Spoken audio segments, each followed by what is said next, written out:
Payg'ambarimiz sollallohu alayhi vasallam aytganlar, "Ishtaqtu li ahbabi." Rasululloh habiblarimni, qalbimga yaqin bo'lgan ummatlarimni ko'rishlikka mushtoq bo'ldim dedilar. Sahobalar, "Avalasna ahbabuk?" Biz sizni habiblaringiz emasmizmi? Rasululloh aytdilar, "Antum ashabi."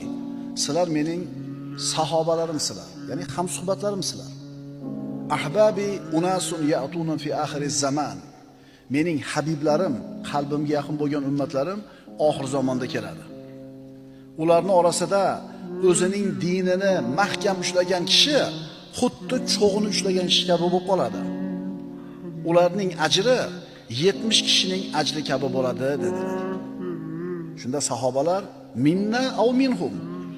Ulardan 70 tami yo bizdan 70 tami? Qola bal minkum. Sizlardan 70 tami.